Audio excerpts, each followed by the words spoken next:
Hey guys, it's Cassette, and welcome to the top 10 mounts in the World of Warcraft. Now before we get started, I want to just say two things. First off, there are almost 400 mounts in the World of Warcraft. Most of them are currently unobtainable or only obtainable by certain factions, races, or professions. We're not going to look at any of those. The only mounts that are on this list are mounts that are currently obtainable. You could literally pause this video and go out and try to get any one of these mounts. Second, all of these choices were based off of my own personal preference and opinions. If you don't necessarily agree with any of my choices, or you think that a mount should or should not be on this list, feel free to let me know in the comments. I do read them. So now that we've got that out of the way, let's get right into it. At number 10, we've got the Water Striders. Added in the Mists of Pandaria expansion, patch 5.0.1, it can be obtained for 5,000 gold after reaching Exalted with the Anglers. The Anglers are a fishing faction headed by Nate Peggle, located at the bottom of Crossrain Wilds.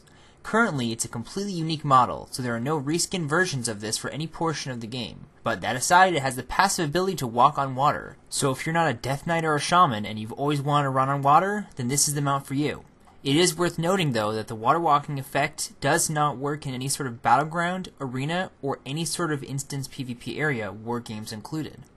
At number 9, we've got the Spectral Tiger. Added in Wrath of the Lich King, patch 3.2.0. It's currently only available through the trading card game. If you're on the hunt for this card, the expansion you're going to want to look for is called the Fire of Outlands.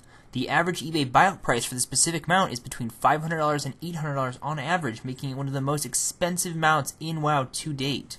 The current rarity of this card is 1 loot card to 484 booster packs, making the average cost to get this card normally well over $3,000. The first Spectral Tiger card sold on eBay in January 2008 for over $2,000. It is without a doubt the most sought after epic ground mount in the game, and no mount collection would be complete without this understandably overhyped Starcat. At number 8, we've got Mimiron's Head. Added in Wrath of the Lich King, patch 3.1.0, it used to be a 100% drop from the pseudo-last boss of Ulduar, Yogg-Saron, if you complete the 25-man encounter with no keepers assisting you. As of right now, in Mists of Pandaria, it's been nerfed to a 3% drop chance when the boss is killed with the same parameters, being no keepers and 25-man. It has been spotted on the Black Market Auction House, but as with most mounts sold on the Black Market Auction House, unless you're at gold cap on more than one character, your chances of winning it are slim to none. It does have a completely unique model, though, resembling the robot head that Mimiron pilots in his third and final phase of his own encounter. At number 7, we've got the Pure Blood Firehawk. Added in Cataclysm patch 4.1.0, it used to be a 100% drop rate from Heroic Ragnaros, but at the beginning of Mists of Pandaria, it was nerfed down to a 1.7% drop from regular and Heroic Ragnaros. It's worth noting that it shares a model with the Corrupted Firehawk, which can only be obtained through the Firelands meta achievement Glory of the Firelands Raider. It has been spotted on the Black Market Auction House, although usually it jumps to bid cap immediately after being listed, making your chance to snag it from the Black Market Auction House almost as low as if you actually went into Heroic Firelands yourself.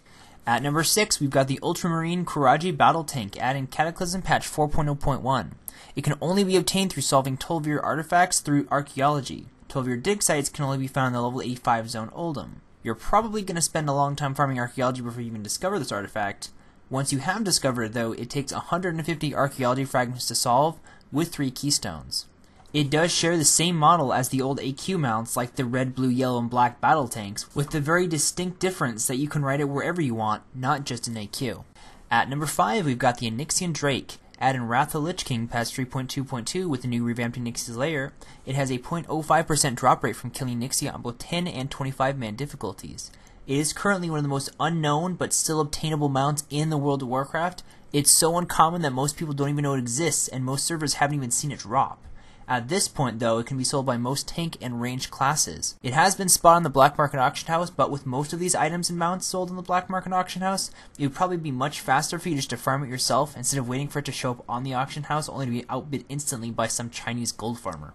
Coming in number 4 is the Flame Talon of Alice Razor. Added in Cataclysm patch 4.2.0, it's a 3% drop from Alice Razor in the Firelands raid instance. Currently, it can be soloed by many ranged and dot classes, and it's also been spotted on the Black Market Auction House. It does share a model with another mount that just barely missed this list's cutoff, called the Ravenlore, which is dropped by Anzu in the Burning Crusade Heroic Dungeon, Sethic Halls. Coming in at number 3 on our list is the Magic Rooster. Added in Wrath of the Lich King patch 3.2.0, it's currently only obtained by getting the card El Pollo Grande in the WoW Trading Card Game expansion pack Fields of Honor. If you're looking to get this mount, prepare to shell out some serious dough. If you want to get it organically, you're going to be looking to spend between $500 to $1,000, as this card's rarity is 1 out of every 240 booster packs.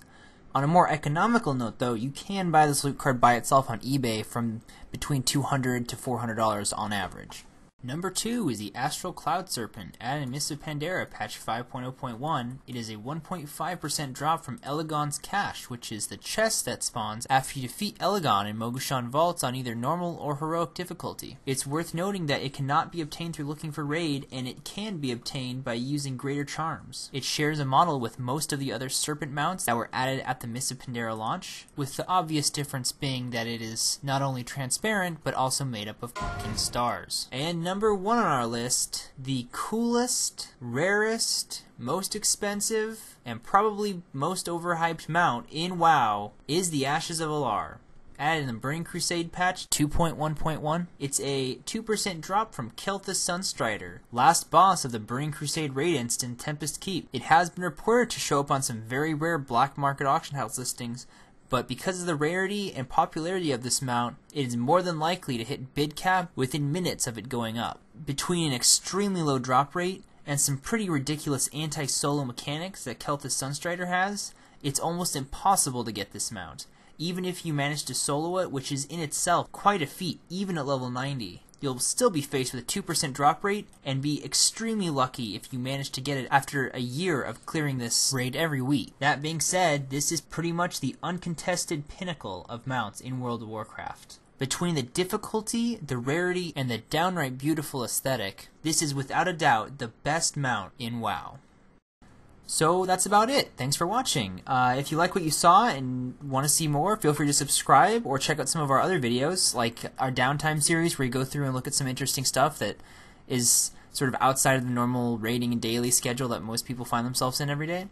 Or some Minecraft and Guild Wars guides that we've put up. And since you made it to the end, you good-looking internet viewer you, I just hit my keyboard, I'm running a contest specifically for this video because it's taken me so long to get this out. And I'm going to be giving away a Heart of the Aspects mount and a Soul of the Aspects pet. And all you need to do is click the annotation link in the video right now. I'm pointing up with my fingers, you can't really see that, but click the annotation link in the video and that will take you to a unlisted video that will tell you all you need to know about how to win this contest and what you need to do. I'll be announcing the winners on December 25th, that's Christmas, in case you live under a rock. My cat keeps making noises and screwing up my audio, so I'm going to end this quickly. Thanks for watching. Make sure to click the link if you want potentially a free mount or a pet. That's really cool. So yeah, talk to you later.